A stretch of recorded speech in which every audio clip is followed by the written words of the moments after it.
हुकूमत तेलंगाना रियासत में तवक्को है कि 4 या 5 नवंबर से कास्ट सर्वे शुरू करेगी। इम्कान है कि ये सर्वे 30 नवंबर से कबल मुकम्मल कर लिया जाएगा। रियासती वजीर पूनम प्रभाकर ने कल काबीना इजलास के बाद मीडिया के नुमाइंदों से बातचीत करते हुए कहा कि काबीना इजलास में कास्ट सर्वे के प्रोफार्मा नमूना फॉर्म की मंजूरी दे दी है। इन्होंने कहा कि कांग्रेस कायद राहुल गांधी के अज़्म के मुताबिक कास्ट सर्वे का अमल अंजाम दिया जाएगा। पूनम प्रभाकर ने कहा कि इस सर्वे के लिए 80,000 सरकारी मुलाजमीन की खिदमत हासिल की जाएंगी और इन मुलाजमीन को मुनासिब तरबियत भी दी जाएगी। तेलंगाना असम्बली में मंजूरा करारदाद के मुताबिक रियासती काबीना में कास्ट सर्वे के प्रोफार्मा को मंजूरी दी गई है। तवक्को है कि सर्वे का अमल 30 नवंबर तक मुकम्मल कर लिया जाएगा। इस सर्वे में हर घर का अहाता किया जाएगा और हर घर के अफराद के नाम दर्ज किए जाएंगे। तेलंगाना हुकूमत हैदराबाद मेट्रो के दूसरे मरहले के अंदरून 4 साल तकमील की तवक्को कर रही है। तकरीबन 24,269 करोड़ रुपये की तखमीना लागत वाले इस प्रोजेक्ट के लिए 52% फंड का कर्ज हासिल करने का फैसला किया गया। हैदराबाद की बढ़ती हुई आबादी की जरूरत को मद्देनजर रखते हुए मेट्रो प्रोजेक्ट का दूसरा मरहला शुरू किया जाएगा। एक खातून की मोमो खाने के बाद मौत होने की इत्तलात है, जबकि तकरीबन 50 अफराद बीमार हो गए। ये वाक़या हैदराबाद के बंजारा हिल पुलिस स्टेशन के हुदूद में पेश आया। पुलिस से मुतासरीन ने शिकायत की। ज़राए से मिली इत्तला के मुताबिक नंदी नगर, संगारेड्डी कुंटा बस्ती और गौरी शंकर कॉलोनी में जुमा के रोज़ मुकामी अफराद ने मोमो खाए। एक 31 साल खातून और इनके बच्चों समेत तकरीबन 50 अफराद ने ये मोमो खाए थे। इन सबको हफ्ते के रोज़ खे और दस्त की शिकायत हुई, जिसके नतीजे में वो बंजारा हिल्स के आसपास के मुख्तलिफ हॉस्पिटल से रुजू हुए।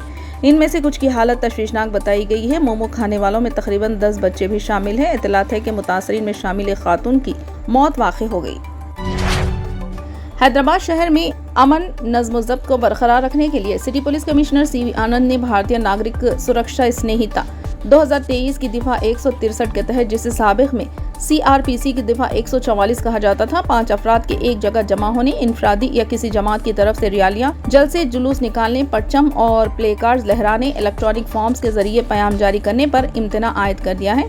ताहम सिर्फ इंदिरा पार्क और धरना चौक पर पुरअमन धरनों की इजाज़त रहेगी। इसके अलावा दोनों शहरों हैदराबाद व सिकंदराबाद में किसी किस्म के एहतजाज धरनों की इजाज़त नहीं रहेगी। सेक्रेटेरिएट और दीगर हसास मुकामात के अतराफ इन इम्तनाई अहकाम की खिलाफ वर्जी करने वालों से सख्ती के साथ निपटा जाएगा। सिटी पुलिस कमिश्नर के हुदूद में ये इम्तनाई अहकाम 27 अक्टूबर की सुबह 6 बजे से 28 नवंबर की शाम 6 बजे तक नाफिजुल अमल रहेंगे।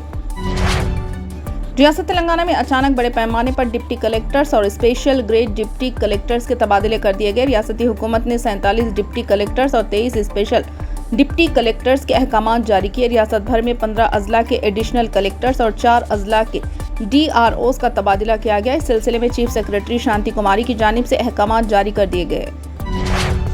महिला कांग्रेस की सदर अलका लांबा और हरियाणा असम्बली इंतखाबात के लिए नौ मुंतखब पहलवान विनेश फोगाट ने कहा है कि वाराणसी में मुतासरा खातून के अहले खाना राष्ट्रीय स्वयं Sevak Sangh Bharatiya Janata party RSS BJP leader के इशारे पर जेल में है और मुलजिम आज़ाद घूम रहा है, इसलिए वो मुतासरा की लड़ाई में इसके साथ खड़ी हैं और मिलकर इसकी लड़ाई लड़ेंगी। महिला कांग्रेस की सदर और मोहतरमा फोगाट ने पीर को यहां कांग्रेस हेडक्वार्टर में एक प्रेस कॉन्फ्रेंस में कहा कि RSS BJP लीडर मुतासरा को 4 साल से इस्मत रेजी की धमकियां दे रहा है, लेकिन पुलिस से शिकायत करने पर इसे जेल भेजने के बजाय मुतासरा के लवाहकीन को ही जेल में डाल दिया गया और मुलजिम आज़ाद घूमकर इसे बचाने के लिए BJP लीडरों का शुक्रिया अदा कर रहा है। फिलहाल के लिए बस इतना ही। देखने के लिए शुक्रिया।